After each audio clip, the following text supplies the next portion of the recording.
po ay dadako na po sa ating pong gawain sa umagang ito. Hello? Handa na po ba tayong sumamba sa ating pong Panginoon? Sige nga po, tayo po lahat ay tumayo. Parang ang bigat po ng ating pong mga pakiramdam. Hindi po ba tayo natutuwa at meron tayong magandang magandang venue ng ating pong pagsamba sa umagang ito? Ano po ba yung ating nararamdaman? Masaya po ba? Maganda po yung lugar natin? Malamig po ba to? Kaysa dun sa ating pong worship hall dun po sa baba? Kahit ano pa man po, kung ano man po lugar yan, ang importante po at ang mahalaga, tayo po ay sasamba, tayo po ay magbibigay ng papuri sa ating pong Panginoon. Kaya po sa umagang ito, ano man po yung mga delay, hindi man tayo nakapag-prepare ng maayos sa umagang ito, ang pinaka purpose natin at ang pinaka-goal po natin sa umagang ito ay hindi kung ano man yung komportable natin na lugar upang sumamba sa Panginoon, kundi ang pinaka-purpose natin ay bibigyan natin ng kaluwalhatian ang Panginoon sa umagang ito. Amen po ba yun? Amen. Sige nga po, palakpakan po natin ang ating pong Panginoon sa umagang ito. That we are blessed. In every situation ng buhay natin, tayo po ay binibigyan ng Panginoon ng pagpapala. Kaya po sa umagang ito, ibigay po natin yung nararapat, ibigay po natin ang pinaka-the best, ibigay po natin yung hindi lang half-hearted but wholeheartedly na pagsamba sa ating pong Panginoon. Sige po, sisimulan po natin ang ating pong gawain ito sa ating pong pagbibigay ng scripture reading. Tatawagan ko po si Sister Irene. Ayan. Thank you po, Pastor Tans. Magandang umaga po sa inyong lahat. Sa paninimula po, samahan niyo po ako sa Psalms 55. Sabi po dito sa mga awit ni David, sabi dito, "Listen to my prayer, O God. Do not ignore my plea. Hear me and answer me. My thoughts trouble me and I am distraught. Because of what my enemy is saying, because of the threats of the wicked. For they bring down suffering on me and assail me in their anger. My heart is in anguish within me. The terrors of death have fallen on me. Fear and trembling have beset me. Horror has overwhelmed me. I said, oh, that I have the wings of a dove. I would fly away and be at rest. I would flee far away and stay in the desert. I would hurry to my place of shelter, far from the tempest and storm. Lord, confuse the wicked, confound their words, for I see violence and strife in the city. Day and night they prowl about on its walls. Malice and abuse are within it. Destructive forces are at work in the city. Threats and lies never leave its streets. If an enemy were insulting me, I could endure it. If a foe were rising against me, I could hide. But it is you, a man like myself, my companion, my close friend, with whom I once enjoyed sweet fellowship at the house of God. As we walk about among the worshippers, let death take my enemies by surprise. Let them go down alive to the realm of the dead. For evil finds lodging among them. As for me, I call to God, and the Lord saves me. Evening, morning, and noon, I cry out in distress, and hears my voice. He rescues me unharmed from the battle waged against me, even though many oppose me. God, who is enthroned from old, who does not change. He will hear them and humble them, because they have no fear of God. My companion attacks his friends. He violates his covenant. His talk is smooth as butter, yet war is in his heart. His words are more soothing than oil, yet they are drawn swords. Cast your cares on the Lord, and He will sustain you. He will never let the righteous be shaken, but your God will bring down the wicked into the pit of decay. The bloodthirsty and deceitful will not live out their days. But as for me, I trust in you. Purihin po ang Panginoon. Sa nabasa po natin sa Psalms 55, makikita po natin dito yung deep hurt na naramdaman ni David that time. Kung titingnan po natin yung context nun, sabi po dito, yung plea po niya for divine help sa time ng persecution ni David.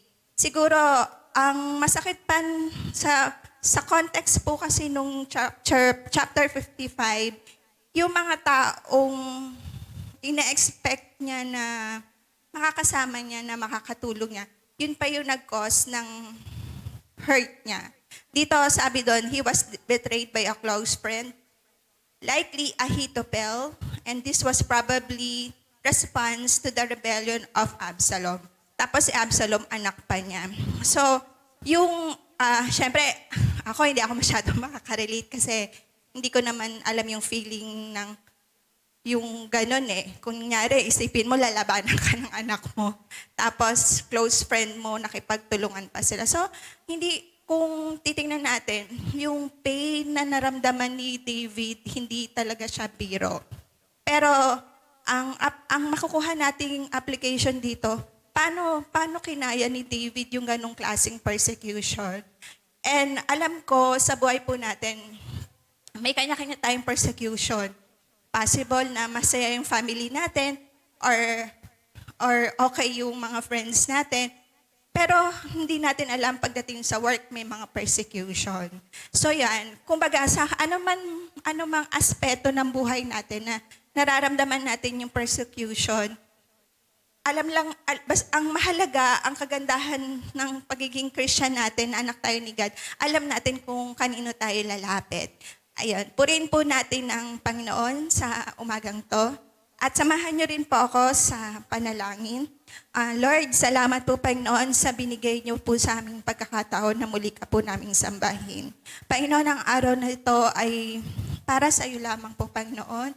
Ang aming pong awitan, ang aming pong pakikinig na inyo pong mga salita ay amin pong patuloy na naisin po namin, maibigay po namin yung best po namin at kayo lang po ang amin pong, kayo po ay magkaroon ng kaluguran sa bagay na to, Panginoon.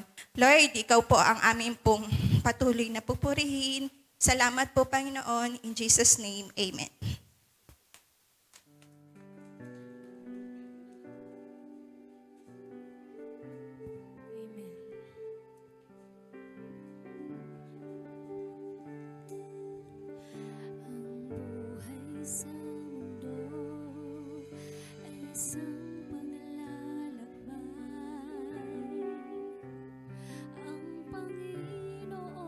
Panginoon, tunay nga po na napakabuti po ng ating Diyos. May kuryente man o wala, umulan man o bumagyo, patuloy po nating pupurihin ng Panginoon dahil siya ay napakabuti. Hindi niya po pinapabayaan ang kanyang mga anak. Amen? Amen po ba? Hindi po ba tayo pinapabayaan ng Panginoon? Amen. So, pasalamatan po natin ang Panginoon, awitan po natin siya ng awit at papuri. Palakpakan po natin ang ating Diyos. Amen. Amen.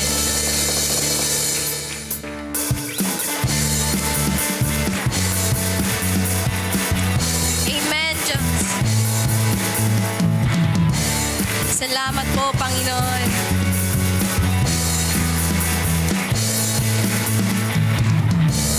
Salamat, Panginoon. Salamat sa araw na ito. Kay ganda ng umaga, buong araw kayo ang aming kasama. Salamat po, Panginoon. Salamat, Panginoon. Salamat sa araw na ito. Kay ganda ng umaga, buong araw kayo ang aming kasama. Hallelujah! Hallelujah!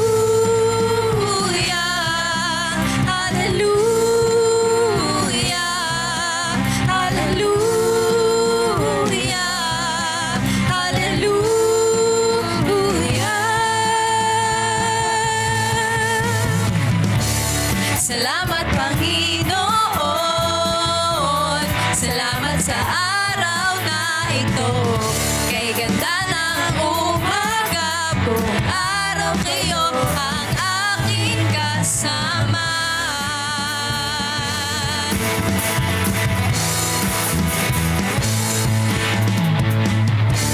Salamat Panginoon, salamat sa araw na ito. Kay ganda ng umaga, buong araw kayo ang aking kasama.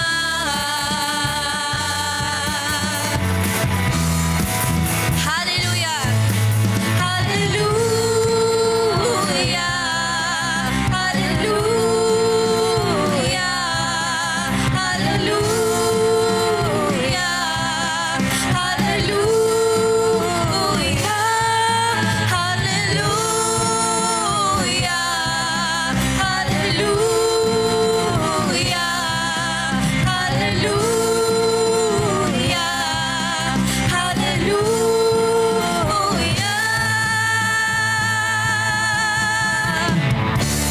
Salamat Panginoon,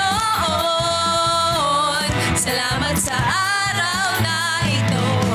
Kay ganda ng umaga, buong araw kayo ang aking kasama. Buong araw kayo ang aking kasama. Amen, Panginoon. Buong araw kayo ang aking kasama.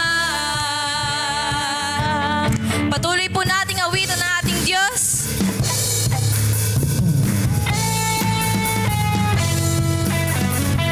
Amen, Panginoon. Patuloy ka po naming pinapasalamatan, O Diyos.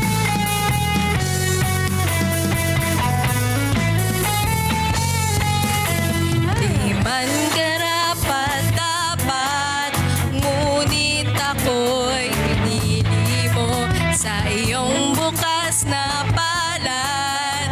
Ako'y lagi nasa sayo.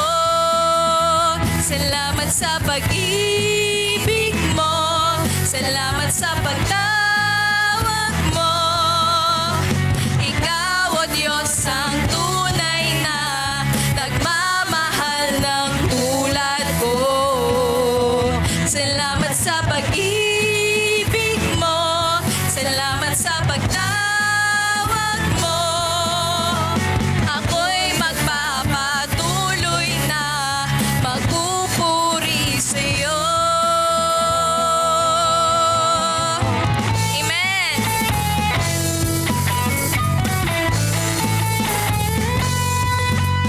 Di man karapat-dapat, ngunit ako'y pinili mo sa iyong bukas na palad.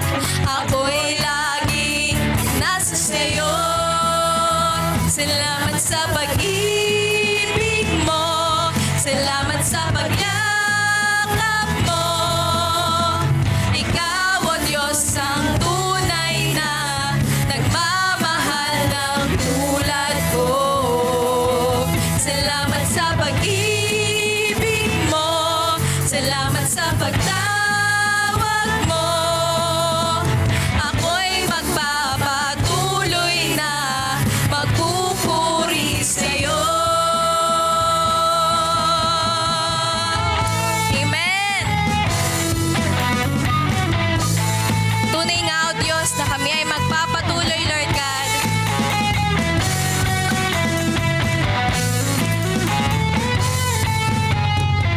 Hirap man ay dumaan, sa bighati may kaluguran, tiwala ko'y sa'yo. Magpakailanman, purihin ka ng may tuwa, aalayan ka ng pagsamba, buong puso ako'y magtatanghal ng ngalan mo. Salamat sa pag-ibig mo.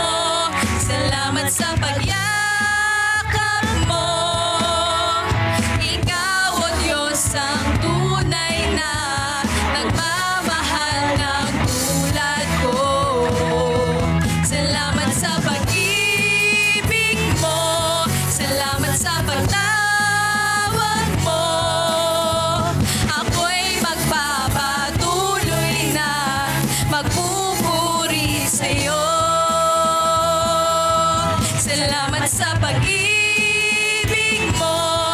Salamat sa pagyakap mo. Ikaw, O Diyos, ang tunay na nagmamahal ng tulad ko. Salamat sa pag-ibig mo. Salamat sa pagtawag mo. Ako'y magpapatuloy na. Ako'y magpapatuloy na. Ako'y magpapatuloy na. Magpupuri sa'yo.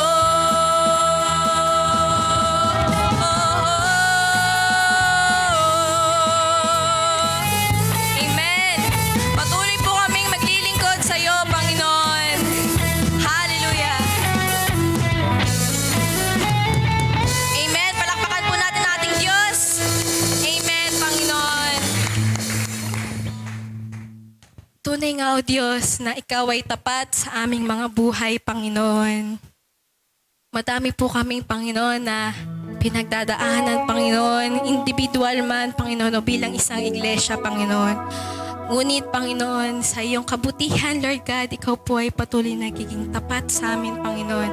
Kahit pa, Panginoon, na kami po ay hindi karapat-dapat.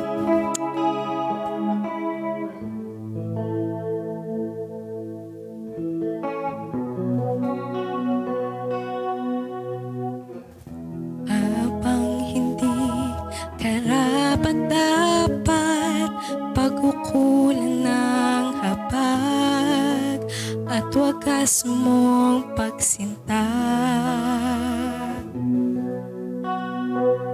Habang walang kakayanang masuklian ka ng mabuti sa lahat mong ginawa. Niyakap mo ako sa aking karumihan. Inibig mo ako na di kayang tumbasan. O Diyos ng pag-itarungan at katwiran na kahit minsan di nabahiran ang kabanal at kalwalhatian. Salamat sa sukdulang biyaya mo, O Diyos ng pag-ibig na mas malawak pa kaysa aking mga pagkakasala. Higit pa sa buhay ko, salamat sa susukdulang biyaya mo.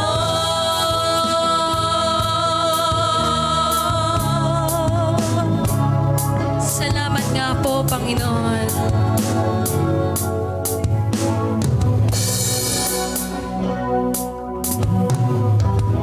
Ang walang salang manunubos, ang umako ng parusang nararapat sa akin. Amen, Panginoon. Anong habag sa tulad ko'y gawad ng iyong katwiran at ako'y patawarin. Niyakap mo ako sa aking karumihan. Inibig mo ako nang di kayang tumbasan. O Diyos ng katarungan at katwiran na kahit minsa'y di nabahiran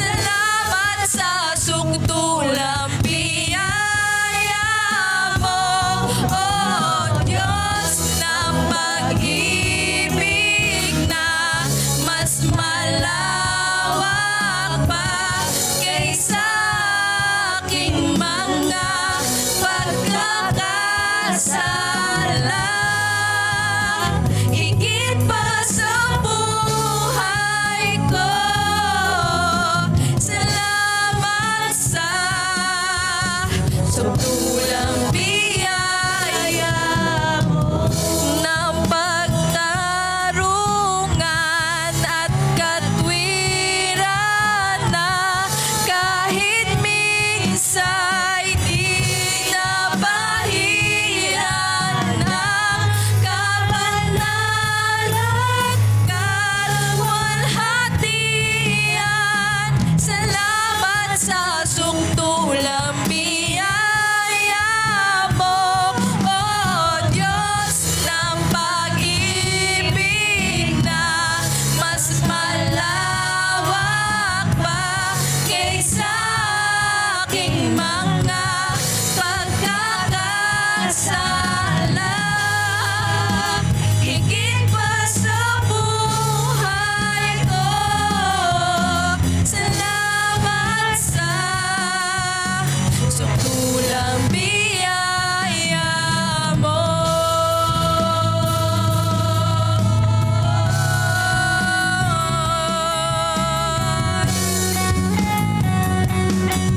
Napakabuti mo nga, Panginoon, sa aming mga buhay, Lord God. Karapat-dapat ka pong purihin, O Diyos, noon, ngayon, at kailanman, Panginoon. Hallelujah.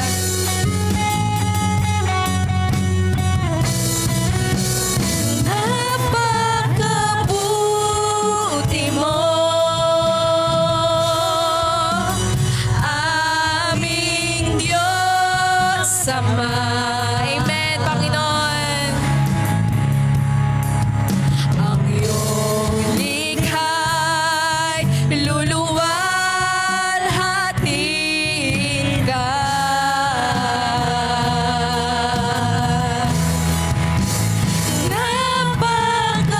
Napakabuti mo,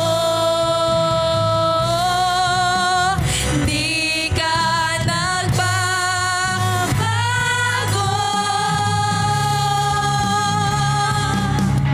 Noon, ngayon, kailan pa man, sa buhay ko'y tapat. Napakabuti mo, Panginoon. Napakabuti mo, aming Diyos Ama.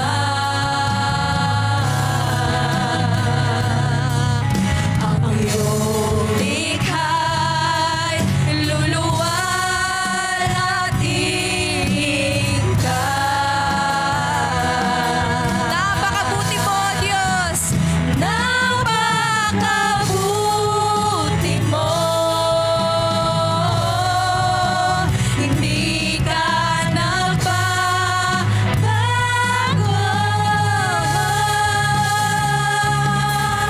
Noon, ngayon, kailan pa man.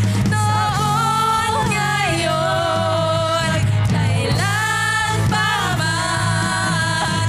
Noon, ngayon, kailan pa man. Sa buhay ko'y tapat.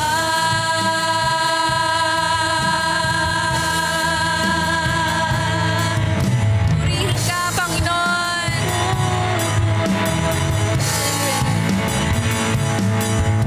Amen. Palakpakan po natin ating Panginoon. Hallelujah, Lord God.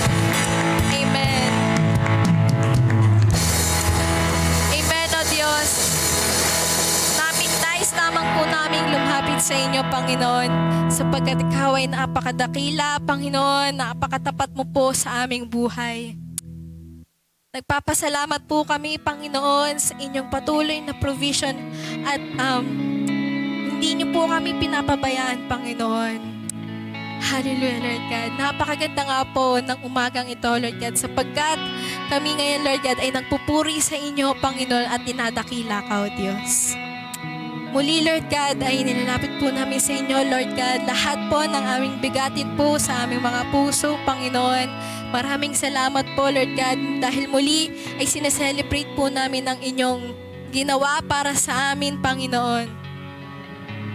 Inalalapit ko din po sa inyo, Lord God, ang aming pong pastor na magbabahagi po ng inyong salita. Lord God, bigyan niyo po siya ng lakas at karunungan, Panginoon. And muli, Lord God, inalalapit po namin sa inyo the rest of the day, Panginoon. Binabalik po namin sa inyo lahat ng papuri, pasasalamat. All we pray in Jesus' name. Amen.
Worship hall. Ayan. Gusto niyo po ba dito? Parang mas gusto niyo rito so mas okay dito, compact tayo, di ba? So, mas madaling kalabitin yung mga inaantok, di ba? Yan. Tapos, pag lumingon kayo sa kabila, it multiplies our number. Okay. Yan. So, salamat po sa Panginoon. Okay, despite meron pong mga challenges, may mga disruptions po, at meron pong mga kaganapan that is trying to hinder po yung atin pong gawain sa araw po na ito, our God is really good. Mabutit po talaga ang Panginoon sapagkat siya po ay nagpo-provide, gumagawa po siya ng mga bagay na hindi po natin inaasahan upang mabigyan po ng paraan at kaganapan yung kanya pong mga layunin sa atin pong buhay. So layunin po ng Diyos sa buhay po natin, ang tayo po ay sumamba sa isang Diyos na buhay. Amen po ba? Amen. Kaya sa araw po na ito, we are blessed by God with a conducive worship time. Di po ba? So our time, our space, our environment, maging yung atin pong panahon ay napaka-conducive po sa atin pong pagsamba sa Panginoon. So we must be thankful to God sapagkat yung kanya pong layunin po sa atin pong buhay ay tunay po na nabibigyan po niya ng kaparaanan upang ito po ay maganap po sa buhay ng kanya pong mga anak sa mga mananampalataya. So today mga kapatid, magpapatuloy po tayo sa atin pong pag-aaral sa atin pong book series sa aklat po ng Romans. You have your handouts. So we will continue our study in the book of Romans with the theme Justification by Faith. So last Sunday po ay sumegway po tayo sa atin pong pagtingin at pag-aaral sa salita ng Diyos upang i-refresh o sariwain po natin sa atin pong mga puso yung panawagan po ng Diyos sa atin pong buhay. Yung purpose ng Diyos sa atin pong buhay. And the Bible is telling us, and it's keep on telling us, that God have a very wonderful purpose in our lives. Nung tayo po ay iniligtas, ang sabi po sa Ephesians chapter 2 verse 10, "For we are God's workmanship, created in Christ Jesus, to do good works." Di po ba? And last Sunday sa atin pong pag-aaral in Ephesians chapter 1, in verse 6, sinabi po doon that our God is a faithful God. For He who started the good work in us is faithful to complete it. Meaning, yung kabutihan at kagandahang loob na pinasimulan po ng Diyos sa buhay po natin, which started from saving us, nagsimula po sa pagliligtas po sa atin, until now, God is continually doing things for us, making all things possible for us, upang malakaran po natin, matagpuan po natin yung kanya pong purpose sa atin pong buhay. And God have a very wonderful purpose in the lives of His children. Isa lang po ang atin pong problema. Ang problema lang po natin is sometimes we wonder, hindi yung W-O-N-D-E-R, hindi po yung wonder na namamangha. Sometimes we wonder, yung W-A-N-D-E-R, wonder. Sometimes we wonder, tayo po ay naglalagalag. Tayo po ay kung saan-saan po pumupunta sa direksyon na inihanda na po sa atin ng Diyos sa atin pong buhay. Ephesians chapter 2 verse 10 that God's purpose in life, in our lives, is something that He prepared in advance for us. Meaning, bago pa po tayo maligtas, bago pa po tayo mag-exist sa mundo po na ito, God's purpose in our lives is already there. Ando na po. Naihanda na po ng Diyos para sa atin. So, it's just something na kinakailangan nating lakaran at this time, at this point in time na yung kanyang mabuting bagay na pinasimulan po sa ating buhay ay tunay na napasimulan na nga at ngayon ito ay nagpapatuloy. So speaking of nagpapatuloy, yung ginagawa ng Diyos sa buhay po natin, our topic for today is related to what God is doing in us today and how we are living in our purpose, wherein in the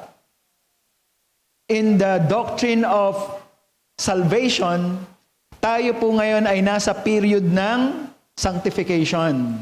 So, yan po ang atin pong pinag-aaralan sa chapter 7 ng aklat po ng Roma na pinasimulan po nating tingnan at gawing book series study. So today, tayo po ay magpapatuloy. But before that, samahan po muna niyo ako, mga kapatid, sa atin pong panalangin. Patuloy po tayong humingi ng kalakasan at karunungan po sa atin pong Diyos. Let's pray to the Holy Spirit that He may continually teach us, move us, and correct us. Tayo po ay manalangin. Aming Diyos, marami pong salamat for a wonderful time of worship, aming Panginoon. Thank you for the blessing of worship, aming Ama. Hindi lamang po kami, Panginoon, nag-e-exercise ng amin pong pagsamba po sa inyo. But at the same time, O God, kayo rin po ay kumakatag po sa amin pong mga buhay upang kami po ay inyo pong tingnan sa amin pong mga pangangailangan. Upang kami po ay ayusin sa directions, Lord, na amin pong tinatahak na kung saan ito po ay inihanda na po ninyo sa amin upang amin pong lakaran. So today, O God, we are praying, Panginoon, na kami ay patuloy po ninyong tingnan in the aspects of how we live, O God, the life that you have created in us in Jesus Christ, aming Panginoon. Pagpalain po niyo kami, Panginoon, sa pamamagitan ng inyo pong mga salita. Ang kapangyarihan po nito, O Diyos, ay patuloy po naming dalangin na ito po ay maging kapangyarihan, nakikilos, magbabago, at magtutuwid po ng amin pong mga lakarin po sa buhay. Maraming pong salamat. Hinihingi po namin ang pagtuturo ng inyong pong banal na Espiritu Santo sa araw na ito. Salamat po, Diyos. Ang lahat po ng ito ay dalangin po namin sa pangalan ng aming Panginoong Jesus. Amen and amen. Yes, mga kapatid, we will continue our study in the book of Romans, particularly in chapter 7, which chapter 7 talks about the practice of sanctification. In the background of chapter 7, which is a continuation of chapter 6, nakita po natin that Paul in chapter 7 is now answering inevitable questions that may arise from his readers. The question about the relationship of the Christian to the law. Why that question is very important for Paul to answer, to give an answer. Sapagkat doon po sa chapter 6, di po ba, napag-aralan po natin na ang mga mananampalataya nga po ay hindi po naligtas sa pamamagitan po ng mga kautusan. At ang kautusan po ay naging instrumento po upang makita po natin yung pagiging makasalanan po natin bilang isang tao. Sapagkat ang sabi nga ni Paul, nung wala pang mga kautusan, hindi natin alam that we are violating something that is against the will of God. Hindi natin naiintindihan ang kasalanan sapagkat walang nagsasabi na ito ay kasalanan until the law came. Hanggang sa dumating po ang mga kautusan.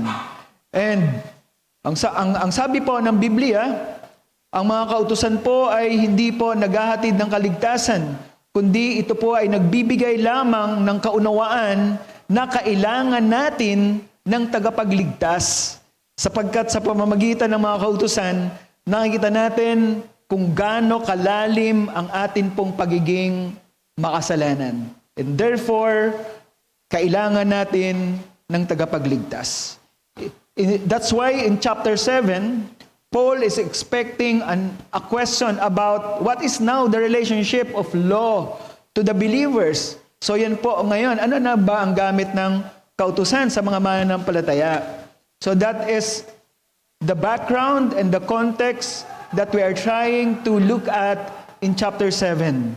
So in chapter 6, Paul is telling us that a believer, yung mga mananampalataya na naligtas, though they are not saved through the law, we have to understand na yung salvation po natin, which identifies us with Christ, that because of Christ's death and because we have put our faith on Jesus Christ, it means na kung papanong namatay po si Jesucristo, ganun din namatay po tayong mananampalataya sa kasalanan. Death means wala na itong bisa or wala nang kapangyarihan ang kasalanan sa atin pong buhay. Wala na siyang magagawa pa sa kaligtasan na atin na pong nakamtan sa pamamagitan ng pananampalataya sa ginawa ni Kristo doon po sa krus. And we have to count it to be true. Dapat panghawakan po natin ang katotohanan na yan, na tayo ngang mananampalataya has died already to sin. And it is equally important for a believer to deal with our sinful nature. Sapagkat hindi naman po inalis po ng Diyos yung atin pong sinful nature nung tayo po ay maligtas. So God did not change us from being sinful because sinfulness is our nature. What happened when we got saved is God made us alive through Christ. So yun po yung mga napag-aralan natin sa camp, di po ba? Made us alive meaning, dati, nung hindi pa tayo believer, we don't have spiritual life. That's why Ephesians chapter 2 called us dead. So dead ang tawag sa atin ni Paul. Dead in what? So, dead not in our physical body, but we are dead in terms of our spiritual life because we don't have a spiritual life. when we got saved, we were made alive, which means tayo po ay nagkaroon po ng spiritual life. So in short, nung maligtas po tayo, ang nadagdag po sa atin, ang nawala pala sa atin, ay ang kaparusahan ng kasalanan. At ang nadagdag naman sa atin, ay ang buhay na walang hanggan at ang atin pong spiritual life. Nagkaroon po tayo ng spiritual life because the Holy Spirit became a resident in our life. Naging resident po ang banal na Espiritu Santo sa atin pong buhay. Pinananahanan po tayo ng banal na Espiritu Santo. So therefore, since we have a sinful nature and we have this new spiritual life, the internal conflict now is what we are experiencing. Ito'y nararanasan natin sa buhay natin ngayon in the period of our personal sanctification. What kind of sanctification meron tayo ngayon? Progressive sanctification. At yan po yung hinaharap po natin ng mga mananampalataya. So napag-aralan na po natin ang first part po ng exposition po ni Paul about the relationship of the Christians to the law, which in chapter 7, verse 1 up to verse 6, he pointed out the relationship of the believer to the law. And in summary, ito po ang atin pong mga nakita that the believer in the law, in this aspect, Paul concluded that believers are not anymore under the law.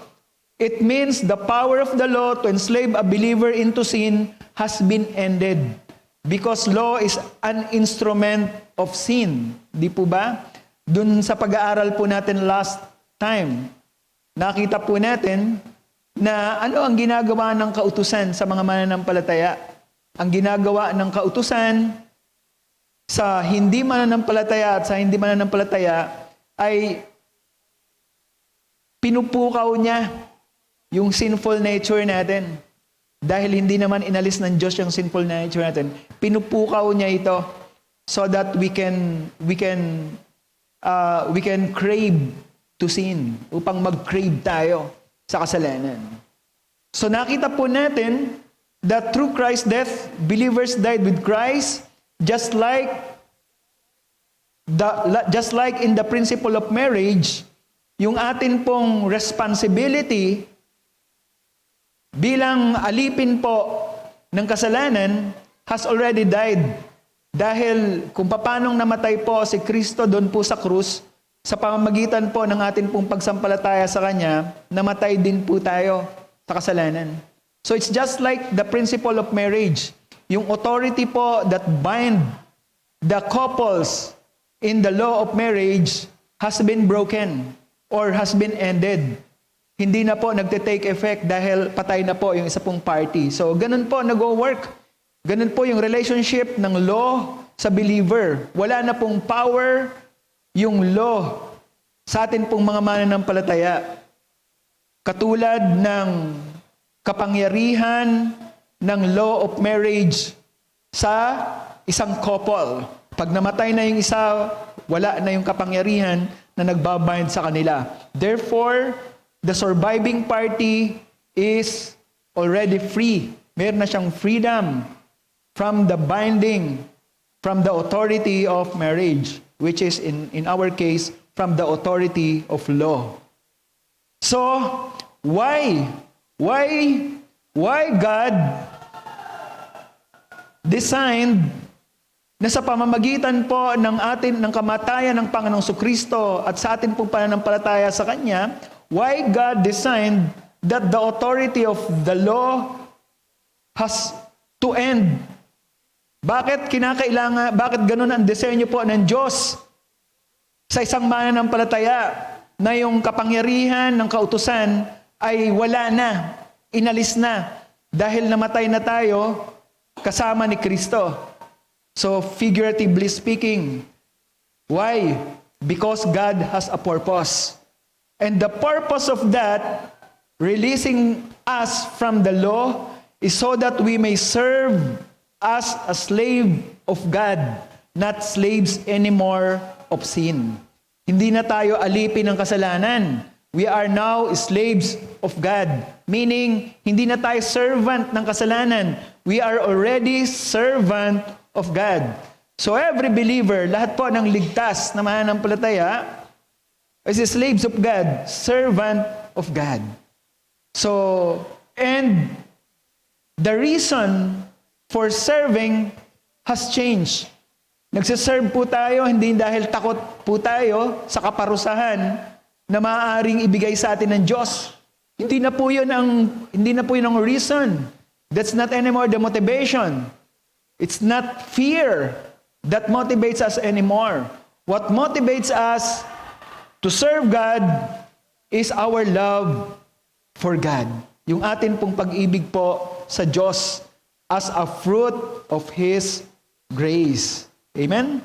So, the second topic na napag-aralan po natin about the relationship of the Christian to the law is the relationship of law and sin. Ito po yung last time na pinag-aralan po natin.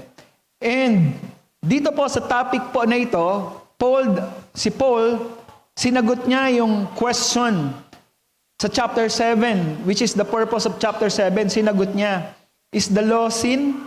Sabi niya, certainly not. So he admit that the law is holy and spiritual. And he pointed out that the law is not the root cause of sin. Hindi po dahil nagkaroon ng kautusan ay nagkokos na ito upang tayo po ay gumawa ng mga kasalanan. But the root cause is the sin nature that indwells in a believer. May sinful nature po tayo na mga mananampalataya kahit ligtas na po tayo. Mga kapatid, I would like to give this example na narinig ko po sa isang mahusay po, magaling po na nothetic counselor. A nothetic counselor means a biblical counselor. So ang mag-asawa, isang mag-asawa po ang nagpa-counsel po sa counselor po na ito. And the problem is, nagsusumbong doon sa counselor yung wife dahil yung lalaki ay nagfi-fling. So alam niya nang ibig ko sabihin.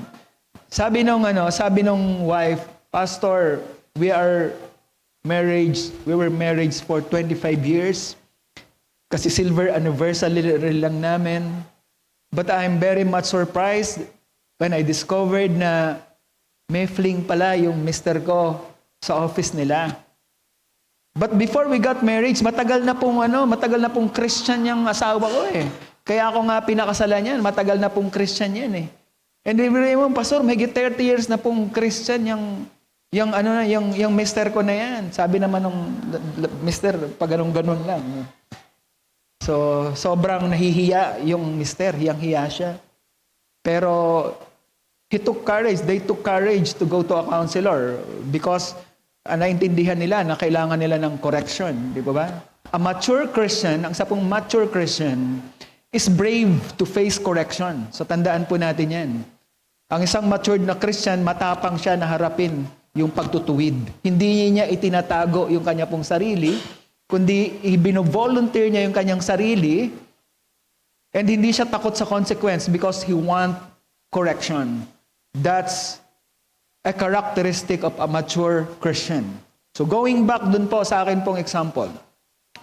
Sabi nga nung babae, ito na nga, so may fling yung mister ko. But the question is, ang tanong po ng wife is, Pastor, bakit ganun? Ang tagal na po niyang Christian. Pero bakit nagagawa pa rin niya yon? So ano po ang gagawin po namin? So that's the question. Ano po ang gagawin po namin? The pastor explained to the wife na yung mister mo, nung naging mananampalataya yan, nung naging Christian yan, ay makasalanan pa rin. He's still a sinner. Makasalanan pa rin. And he explained about the work of the sinful nature. So may kakayanan pa rin siya na gumawa ng kasalanan at yan ay buhay sa kanyang pagkatao, so he is still capable to sin.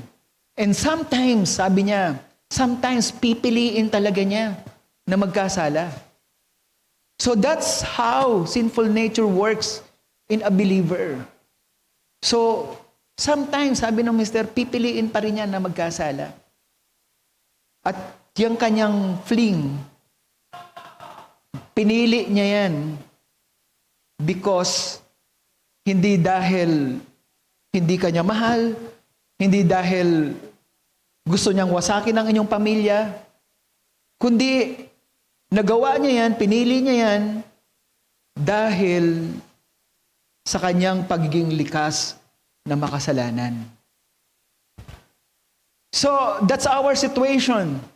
Kaya ito po, mga kapatid, sinasabi ko na yung mga mister natin, misis natin, magkakasala po talaga yan eh. Mga anak natin, magkakasala po talaga yan kahit mga believers na yan eh. Pero, sabi ng mga mister, oh, pastor, okay yung preaching mo. Pwede na pala akong ano. Pero that's not the point, mga kapatid. That's not the point. Kahit hindi ko po yan sabihin sa inyo, alam ko, iniisip nyo rin minsan yan eh. Di ba? Pumapasok sa isip niyo yan because that's how sinful nature works in us. It works in our mind, it works in our heart, and it even works in our will. So, but we need to face the bold truth. Yung bold truth na ito ay nagsasabi na yes, magkakasala pa rin po tayo because of our sinful nature. But the most important question is how we can address that. Paano ba natin yan tatamain? Paano ba natin i-correct yung ganitong klaseng kalagayan po natin bilang isang makasalanan wherein yung sinful nature is still indwells in us. So the answer of the good counselor is look at the point of view ng pagiging isang makasalanan ng mister mo. Okay. Tingnan mo yung pagiging makasalanan ng mister mo is still have that sinful nature. Ano ang kailangan niya? Anong kailangan ng mister mo? Ang root cause of the problem is the sinful nature. Anong gagawin mo? So the wife has to support and not to break up with the husband. Yun po yung payo ng counselor. So bring his spiritual life alive. Yung spiritual life niya, bring it alive. Tulungan mo siya na mabuhay yung kanyang spiritual life. So the answer, mga kapatid, is God. We need God in our lives. We need His words. We need prayers.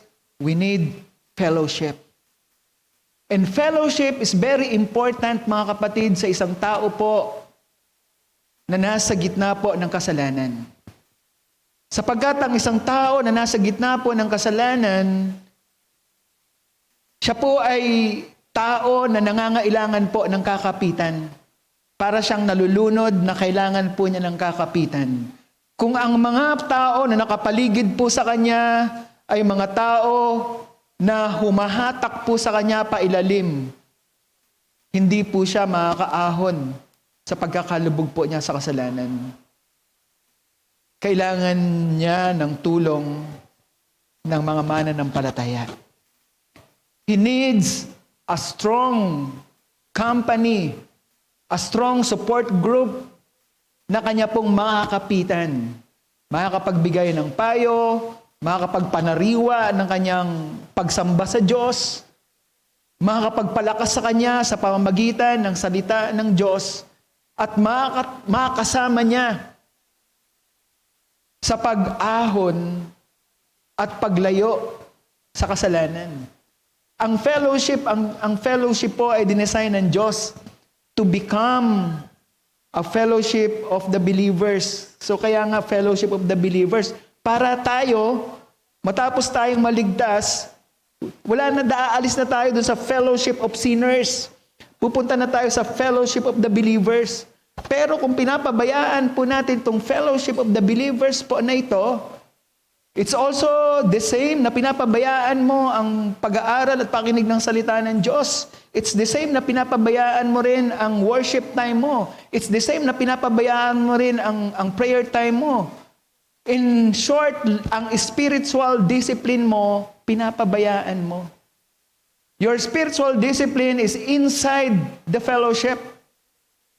That's why, mga kapatid, I always encourage everyone. Kahapon, nag-message po ulit ako about Hebrews 10:35 kasi naalala ko kung gaano kalaga yung fellowship. Na maaaring iniisip nyo, hindi muna ako pupunta kasi walang kuryente, baka ako doon na naman kami sa 4th floor. Di ba? So baka discouraged kayo. I am reminding how important fellowship is. Mga magulang, mga tatay, mga nanay, huwag nating hayaan na yung mga anak natin nasasanay na hindi po uma-attend ng church.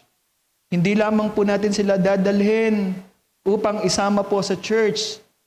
We will bring them in the church to allow them to fellowship and have their worship time with the Lord. Tapos na po yung atin pong topic sa araw po na ito. Amen? So, bigla lang pong lumago sa aking kaunawaan, sa akin pong nagrema po sa akin, itong process of personal sanctification na ito sa atin pong buhay. Kasi, sabi nga dyan sa conclusion, the believers have to ponder more and more on the saving grace of God. Sapagkat ipinapakita po sa atin pong pag-aaral, ano ang relationship po ng kautusan sa mga believers or ng kasalanan sa mga believers. And the law proved the depravity and frailty of man. Ipinapakita po ng Biblia kung gaano po tayo kabulok, gaano po tayo kamakasalanan. Na habang sinisikap po natin to become right before God sa pamamagitan po ng pagiging moral person po natin, pagiging matuwid po natin sa pamamagitan po ng sarili po nating paraan. The more naman na bumabagsak po tayo. Hanggang sa nawala na po tayo ng pag-asa na makabalik, makaahon po sa atin pong maayos na sitwasyon po sa harapan po ng Panginoon. So, we need to look at more and more the saving grace of God. So today, mga kapatid, we will continue dito po sa third point po ni Paul about the relationship of the believer and sin. So ito pong topic po na ito, hinati ko po into two. So I will discuss part 1 of this topic. So from chapter 7 verse 14 hanggang verse 20. So basahin po natin ang sinasabi po ng salita ng Diyos. Ang sabi po dito, alam natin na ang kautusan ay mula sa banal na espiritu. Pero makamundo ako at alipin ng kasalanan. Hindi ko maintindihan ang aking sarili dahil ang mabubuting bagay na gustong kong gawin ay hindi ko magawa. Pero ang mga bagay na ayaw kong gawin, ang siya kong ginagawa. At kung ayaw ko ang mga ginagawa kong masama, ibig sabihin nito'y sumasang-ayon ako na tama ang sinasabi ng kautusan. Kaya hindi talaga ako ang gumagawa ng masama, kundi ang kasalanang likas sa akin. Alam kong walang mabuti sa akin. Ang tinutukoy ko ay ang makasalanan kong pagkatao. Dahil kahit gusto kong gumawa ng mabuti, hindi ko ito magawa. Dahil dito, ang mabubuting bagay na gusto kong gawin ay hindi ko magawa. Pero ang mga bagay na kinasusuklaman kong gawin, ang siya kong ginagawa. Kung ginagawa ko man ang ayaw kong gawin, hindi na ako ang talagang gumagawa nito, kundi ang kasalanang likas sa atin. So this is the part 1 of our study about the believer and sin.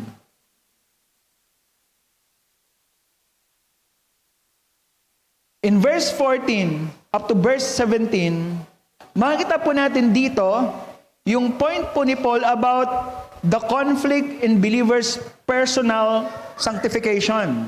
Sapagkat tayo nga matapos maligtas, ay nasa kalagayan po ng progressive sanctification.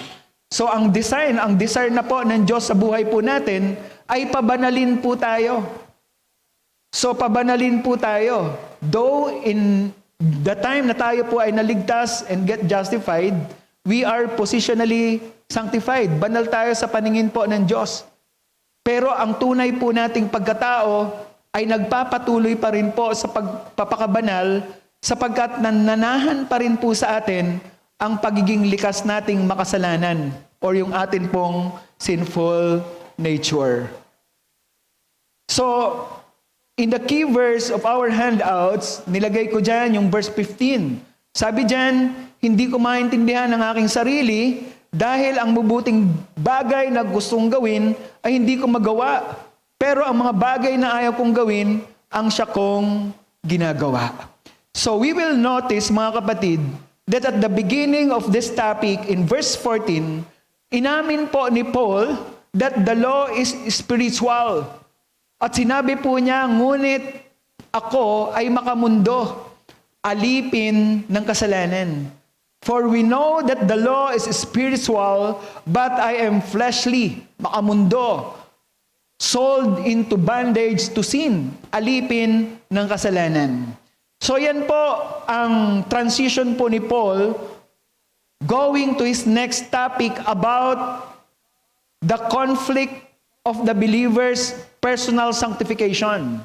May conflict po talaga sa loob o pagkatao ng isang mananampalataya. At yan po ay ang conflict po against sin. Yung atin pong pakikibaka laban po sa kasalanan. So, sapagkat ito pong verse 14 hanggang verse 20, ito po ay personal testimony po ni Paul upang suportahan at ipatotoo na yung kanyang tinuro dun po sa verse 13 hanggang verse 16 ay nangyayari po sa kanya pong buhay. Hindi lang sa kanya, kundi sa lahat po ng mga mananampalataya. So, kaya sinabi niya rito na the law is spiritual, but I am fleshly, sold into bondage of sin. He is relating his experience that proves that human is unspiritual, while ang mga kautusan is spiritual. Sa kanyang personal na karanasan, sabi po ni Paul, he was sold into the bondage of sin or sold under sin. In Greek, ito po ay in aorist form. Yung grammatical tense po nito, aorist. So wala pong aorist sa English grammar. But in Greek, there's aorist. Ang ibig po sabihin niyan, it's past tense, but it's still active. So, naibenta na siya sa kasalanan, napalaya na siya sa kasalanan, pero active pa rin yung kasalanan sa kanyang buhay. And that's why it's called nature, sinful nature. At ito ay nananahan pa rin sa isang mananampalataya. As a result, ang sabi po ni Paul, yung indwelling sin or yung sinful po nature natin continuously to work in a believer's life. Na para bang pagmamayari pa rin niya tayo kahit ligtas na tayo or kahit Christian na tayo. And that signifies that there is a conflict between the believer's personal sanctification. Sa atin pong pagpapabanal ay meron po tayong struggle. Meron po tayong struggle sapagkat tayo pong mga tao, katulad ni Paul, sabi niya, sold into sin or still unspiritual. Sa verse 15, very specific po yung testimony po ni Paul. Sabi niya, for I do not understand what I am doing. For I am not practicing what I want to do, but I do the very thing I hate. Parang ito nga po yung kanta ni Andrew E. Gusto kong bumait pero di ko magawa, di ba? So, siguro nabasa niya to. So yan po ang testimony po ni Paul. So he confessed. Ang sabi niya, I do not understand what I do. Hindi ko naiintindihan yung aking nagagawa. Kung ano yung nagiging resulta ng aking mga ginagawa sa buhay, I do not know. Hindi ko maintindihan bakit ako ganun. So literally, ganun ang sinasabi po ni Paul. Hindi ko maintindihan bakit ako ganun. Para siya sang bata na very honest in saying, yes, mali ako. Hindi ko alam kung bakit ako nagkamali. Sinasabi niya, what I hate is what I am doing. Yung hindi ko gustong gawin, yung kinamumuhian ko, ay siya kong nagagawa. Bakit? To exaggerate it, parang tinatanong ni Paul, bakit? Bakit ito ang nagagawa ko? Hindi naman ito ang gusto kong gawin. Bakit despite alam ko na kasalanan, kahit mali ito, nagagawa ko pa rin? Because it is nature. It's still our sinful nature that is residing in our life. So yung mga actions po ng mga tao, ito po ay dictated ng isang bagay na maaaring internal para sa kanya. Dictated, dinidikta ito ng kung ano ang nasa loob niya.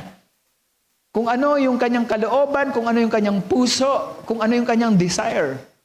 And even a believer still have the desire to sin. May desire to sin pa rin po tayo bilang isang mananampalataya. What is different now, nung tayo po ay naligtas, we have now the capability and the power to say no against sin because of the resident Holy Spirit in our lives. Before, without the resident Holy Spirit in our lives, wala tayong consciousness sa paggawa ng kasalanan. Sabi nga nila, walang habas ang tao sa paggawa ng kasalanan. So sa chapter 1 hanggang chapter 2, dinescribe po ni Paul the sinfulness of sin. What is the sinfulness of sin?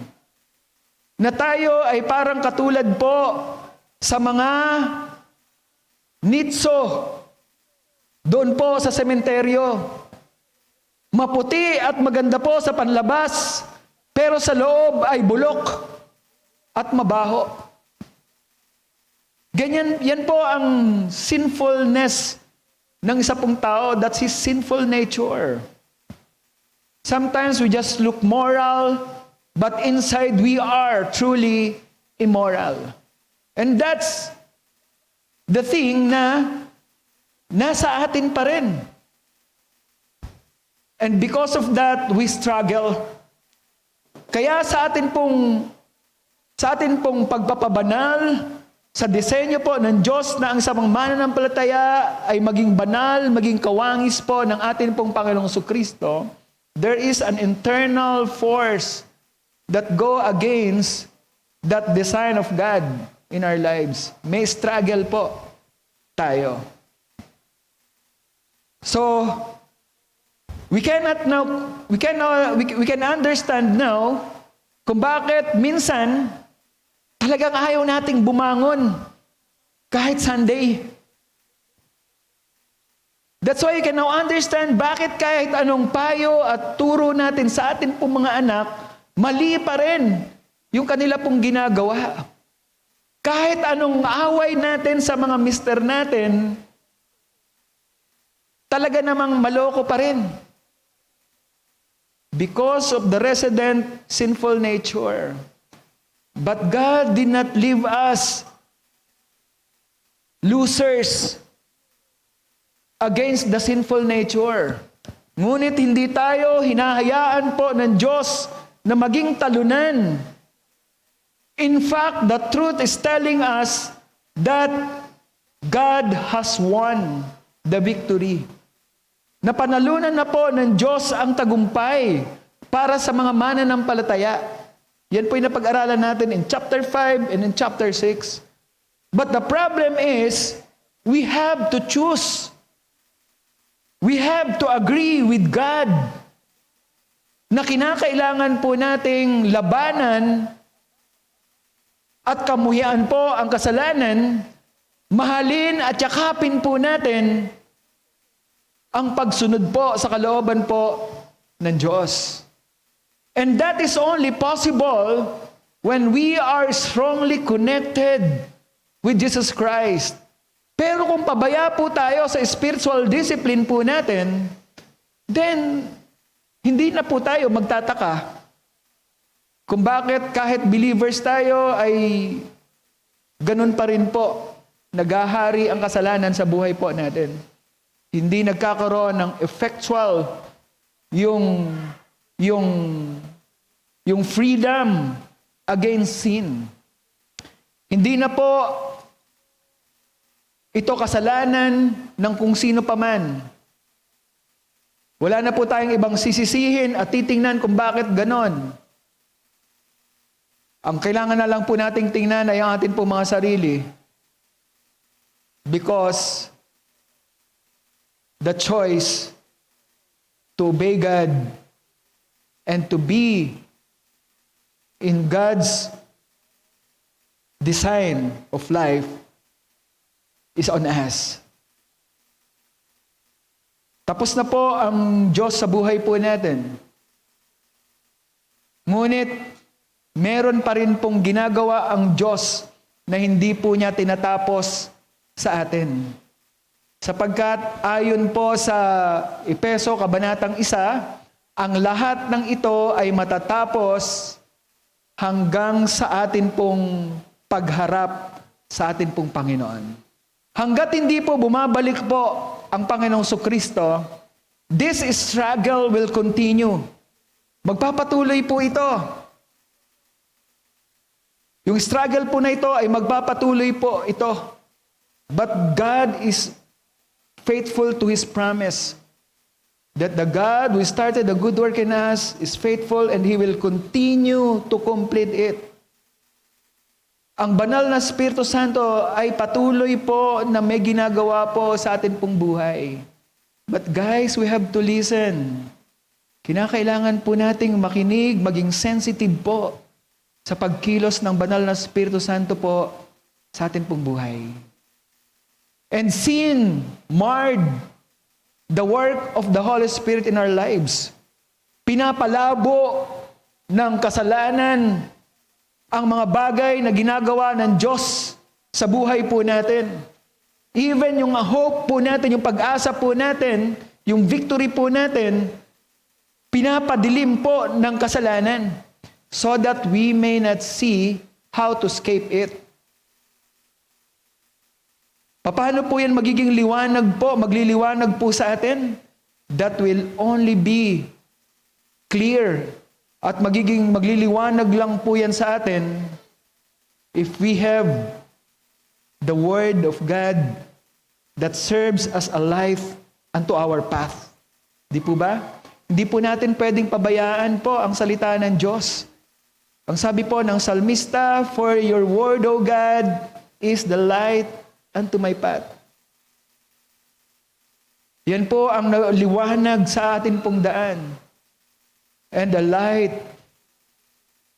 sa mga bagay po na nagiging madilim po sa atin pong buhay.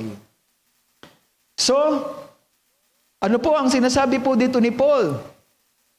Na ang sinful nature po na ito ay totoo sa mga hindi po ligtas, sa mga unregenerate person, mga unbeliever, ngunit totoo rin po ito maging sa mga mananampalataya. So the problem and the conflict of sin with our personal sanctification is true. And it's a common problem po in the believers. In verse 16, sabi niya, "However, if I do the very thing I do not want to do, I agree with the law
supposedly, sinful nature natin ay hantingin na po natin.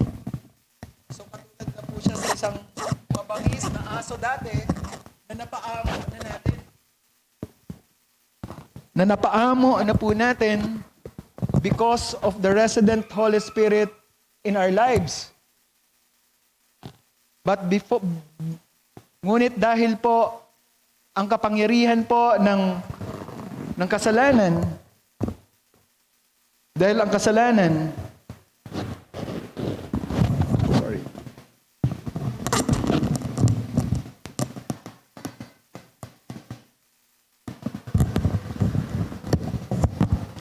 Pero dahil ang kasalanan ay present pa rin po at resident sa atin pong katauhan, yung mga bagay na hindi natin gustong gawin, that is not anymore us.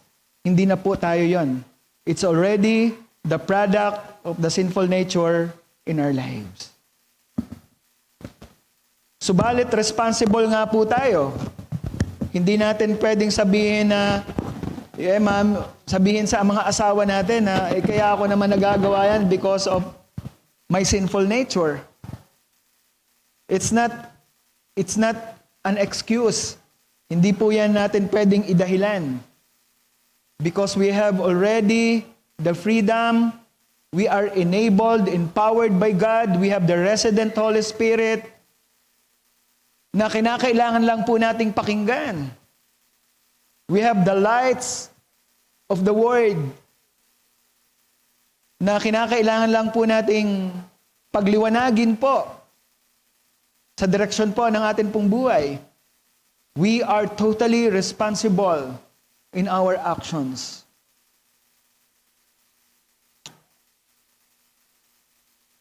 Kaya dito makikita po natin that the believer's conflict in personal sanctification due to indwelling sin still continues to work even we are already a Christian or we already got saved. At dito po, sinabi nga po ni Paul yung kanya pong personal experience. Sabi niya, for I do not want what I am doing, for what I am practicing, what I want to do, but I do the very thing I hate. So, it is now Paul that speaks about his conflicting desire and the work of sin in his life. And that is true not only to the unbelievers, but it's also true to the believers. So the second point about the relationship of the believer in sin, we can see that in verse 18 to 20. Nang sabi po dito, for I know, sabi sa Tagalog, alam kong walang mabuti sa akin, ang tinutukoy ko ay ang makasalanan kong pagkatao. Dahil kahit gusto kong gumawa ng mabuti, hindi ko ito magawa. Dahil dito, ang mabubuting bagay na gusto kong gawin ay hindi ko magawa. Pero ang mga bagay na kinasusuklaman kong gawin, ang siya kong ginagawa. Kung ginagawa ko man ang ayaw kong gawin, hindi na ako ang talagang gumagawa nito, kundi ang kasalanang likas sa akin. So it is an explanation po ni Paul dun po sa verse 17 na yung sinful nature sa isang mananampalataya ay truly present, and the conflict in his personal sanctification is like a struggle na kinakailangan po nating mapanalunan, kinakailangan po nating labanan. So, in verse 18 to 20, pinaliwanag po dito ni Paul through his personal experience or personal testimony. He used his personal struggles about his sinful nature. Ginamit niya yung kanyang personal struggle about his sinful nature that works in conflict with his desire to be spiritual.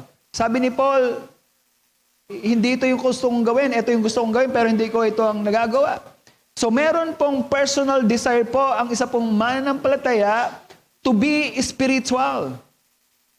So tayo po mga believer have this nature now to desire what is spiritual. At ito po ang dapat po na magwagi. Ito po ang dapat na mangibabaw po sa atin bilang isang mananampalataya. So paano po pinatotohanan po ni Paul yung kanya pong struggle sa kanya pong personal sanctification.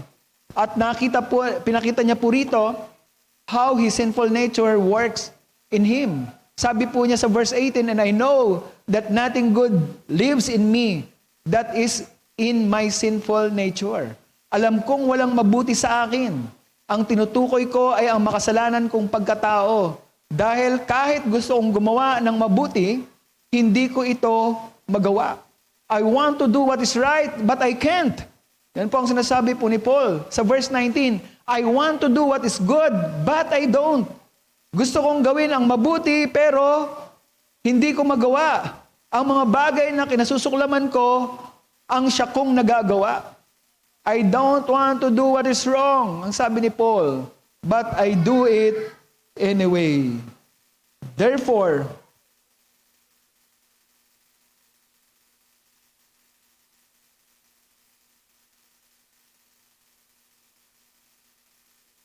kaya sa verse 20, Paul concluded like this. At sinabi niya, "But if I do the very thing I do not want, I am no longer the one doing it, but the sin that dwells in me." So, sabi ni Paul, yes, my sinful nature is at work within me. So kaya kung ano ang aking nagagawa na hindi ko gustong gawin, hindi na ako ang gumagawa niyan, kundi ang aking makasalanang pagkatao, the sin that dwells in me. So he recognized that as a believer, he had an indwelling sinful nature that once enslaved him. And he expressed na ayaw niya itong gawin. He did not want to do it. At kung nagagawa man niya ito, hindi na siya ang gumagawa noon, kundi ang kanyang sinful nature. And that problem is common to all believers. So mga kapatid, in summary, nakita po natin yung conflict and struggles of men against sinful nature sa pamamagitan po ng personal testimony po ni Paul. It is true to unbeliever and to the unbeliever as well. Hindi porke naligtas na tayo, ay hindi na po totoo na mayroon tayong sinful nature. It's still at work in us. Ngunit tayo pong mga mananampalataya, katulad po ng sabi po ni Paul sa chapter 7 verse 4, we have been released from the bondage of sin. And we are already connected to Christ. We belong to Christ in order that we might bear fruit for God. As a believer, we have now freedom to serve in the newness of the Spirit that dwells in the saved believers. Meron na po tayong indwelling Holy Spirit that help us in our struggles against sinful nature. Therefore, tayo pong mananampalataya have to desire. We have to choose to fight. We have to choose to win over our struggles in conflict against sinful nature. Sapagkat ang lahat po ay nagsisimula in our personal decision in our mind. We have to think, to choose what is right. Amen? So, nakita po natin na ang isa pong mananampalataya ay makasalanan pa rin because of his sinful nature. And today, sa panahon po na ito, nag-i-struggle po tayo sa atin pong pagsusumikap na tayo po ay maging kalugod-lugod po sa Panginoon. And we have to continue choosing it, deciding to choose it, to embrace it, Every day, sa bawat paggising po natin sa umaga, sa bawat pagtulog po natin sa gabi, lagi po nating pipiliin po na mamayani po sa atin ang desire ng Diyos na tayo ay magtagumpay laban po sa atin pong sinful nature. Amen? Tayo po ay magpasalamat sa Panginoon. Thank you, Lord, for this wonderful day. Salamat po sa inyo pong mga salita. Kami po ay nagagalak, aming Diyos, sapagkat sa kabila ng katotohanan, Panginoon, na ang desire po ninyo ay pabanalin po kami at patuloy po ninyo kaming pinapabanal, aming Panginoon. Nandoon pa rin po ang conflict po namin against our sinful nature. But yes, so God, kagalakan po sa amin ang katotohanan ito na sa panahon po na ito, may pakikibaka po kami, aming Panginoon. Kagalakan ito, aming Panginoon, sapagkat may katiyakan din naman po kami, Panginoon, na kaya po namin na magwagi at kaya po namin, Panginoon, na mag-decide at piliin po, Panginoon, ang inyo pong mabuting kalooban sa amin pong mga buhay. So today, Panginoon, patuloy po naming nakikita ang amin pong pangangailangan ng liwanag ng inyo pong mga salita. Patuloy po naming nakikita kung gaano po kahalaga yung amin pong prayer life, yung spiritual discipline po namin, yung fellowship po namin, yung pagsama po namin, Panginoon, sa mga gawaing spiritual sa inyo pong iglesia, aming Panginoon. Patuloy po naming nakikita, aming Panginoon, ang inyo pong pagkilos po sa amin pong buhay upang kami po, O Diyos, ay pagtagumpayin, Panginoon. Maraming pong salamat, aming Panginoon, sapagkat hindi po pa po kayo tapos sa amin pong mga buhay. The good things that you have started in life, O God, you are faithful to continually working on it, Panginoon, unto completion. Salamat po, Diyos. Sa iyo, ang amin pong papuri at sa inyo, ang amin pong pagluwalhati. Salamat po, aming Ama, sa pangalan ni Jesus. Amen and amen. Purihin po ang Panginoon. Sige po, today is the first day of the month. At ito po ang atin pong itinakda ng pagsasama-sama po sa pagbipiraso po ng tinapay na itinakda po ng Diyos bilang ordinansa sa kanya pong iglesia. Katulad nga po ng sinabi po niya sa kanya pong mga salita sa unang Korinto, kabanatang 11, talatang 23 hanggang 24. Ang sabi po, "For I received from the Lord that which I also delivered to you, that the Lord Jesus, in the night which he was betrayed, took bread, and when he had given thanks, he broke it and said, 'This is my body, which is for you. Do this in remembrance of me.'" Kainin po natin.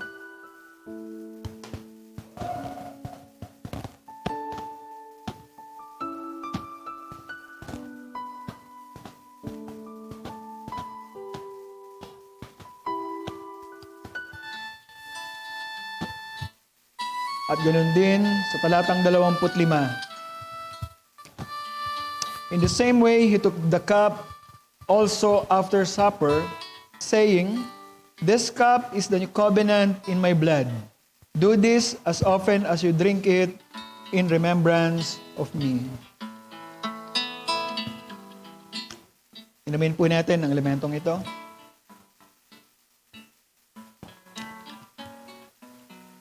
At tayo po ay manalangin ng pagpapasalamat po sa Panginoon. Aming Diyos, marami pong salamat, Lord, sa ordinansang ito na amin pong tinanggap, aming Panginoon. Nakatulad po ng sinabi po ninyo sa inyo pong mga salita, na sa pamamagitan po nito ay alalahanin po namin ang inyo pong katawan na nabayubay po doon sa krus, bilang kahalili po namin, aming Panginoon. at bilang kabayaran sa lahat ng amin pong mga kasalanan. Ganon din aming Diyos, ang inyo pong banal na dugo ay natigis po doon upang ang karumihan ng kasalanan sa amin pong mga buhay ay inyo pong linisin. At ang kapangyarihan po ng kasalanan, Panginoon, ay inyo pong pawiin. At dahil dito, sa pamamagitan ng inyo pong banal na dugo, aming Panginoon, ang kapangyarihan po ng kasalanan ay wala na pong epekto po sa amin pong mga buhay. Ito po ay patuloy po naming inaalala at sinasariwa sa amin pong mga puso. Maraming pong salamat, O Diyos, sa lahat ng ito na inyo pong ginawa sa amin pong mga buhay. Tanggapin po ninyo, Panginoon, ang patuloy po naming pagpupuri at ang patuloy po naming pagbibigay luwalhati. Salamat po, O Diyos, sa pangalan ni Jesus. Amen and amen. Purihin po ang Panginoon. Sige po, bago po tayo manalangin sa atin pong pagkakaloob, reminder lang po, yung atin pong Power of Prayer meeting po ay mamayang 2:00 po ng hapon. So I invite everyone, I encourage po na tayo po ay magsasama-sama po sa panalangin po na ito.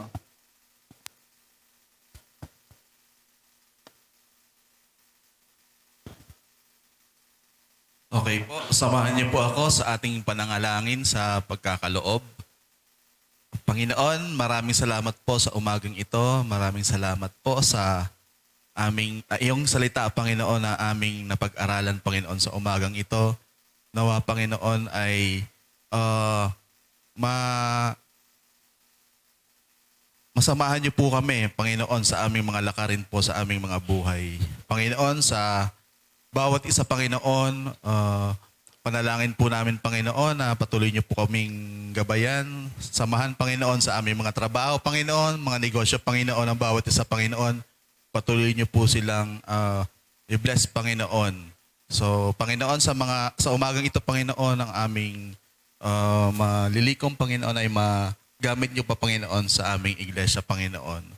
Maraming salamat po. Sa iyo lamang po namin ibinabalik ang papuri at pasasalamat sa pangalan ng Panginoong Jesus. Amen.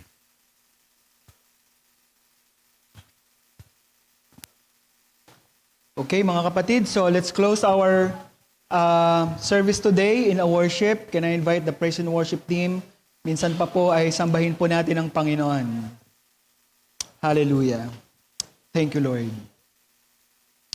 Father God, marami pong salamat, Panginoon, for this wonderful fellowship. Thank you, O God. This is a blessing in our lives, Panginoon.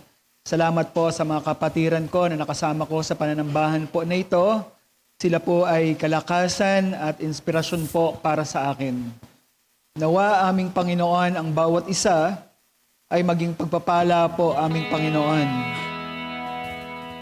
At kami, aming Diyos, ay maging instrumento, Panginoon, upang tanggapin po namin ang pagpapala ng kalakasan at patuloy po na pag-ibig na nagmumula sa inyo na inyo pong ipinapahayag sa pamamagitan po ng mga kapatiran.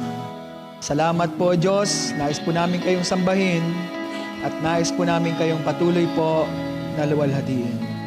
Hallelujah. Salamat po, aming Panginoon. Habang hindi karapat-dapat pagkukunan ng iba at wagas mong pagsinta. Yes, Lord. Habang walang kakayanang masuklian ka ng mabuti sa lahat mong ginawa. Niyakap mo ako sa aking karunan. Inibig mo ako nang di kayang tumbasan. O Diyos ng katarungan at katwiran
the abundancy of your grace, O God. That by grace, O God, we have been saved, Panginoon. And we are truly grateful, O God, because of the things, Lord, that you are continually doing for us, O God. Sa amin pong pakikibaka at sa lakarin po namin, Panginoon, sa aming pong buhay.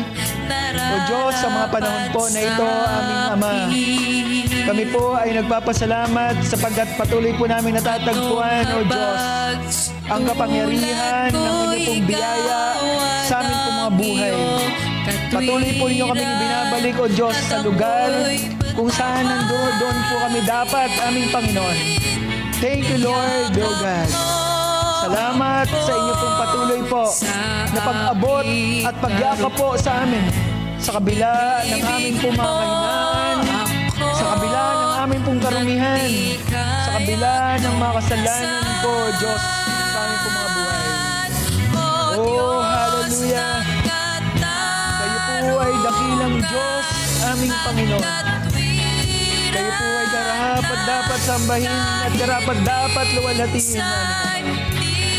Salamat, aming Panginoon. Thank you, Lord. Thank you, Jesus. Hatian, salamat sa sutulang biyaya mo, O Diyos, na pag-ibig na mas malawak pa kaysa aking mga pagkakasala. Higit pa sa buhay ko, salamat sa sulang biyaya ng katarungan at katwiran na kahit minsa'y di napahiran ang kapanalan, kalwalhatian. Salamat sa sukdulang biyaya mo, O Diyos, na pag-ibig na mas malawak pa sa aking mga pagkakasala. Higit pa sa buhay ko, salamat sa sulang biyaya mo. Thank you, Lord. Hallelujah. Yes, so God. Salamat nga po sa sukdulang biyaya po ninyo sa amin pong mga buhay. Salamat po, aming Panginoon. Patuloy po namin ibinibigay sa inyo ang lahat po ng kaluwalhatian, ang amin pong papuri, at ang amin pong pagsamba, aming Panginoon. Thank you, Lord, for the abundancy of your wonderful grace. Salamat po, aming Ama, sa pangalan ni Jesus. Amen and amen. Purihin po ang Panginoon.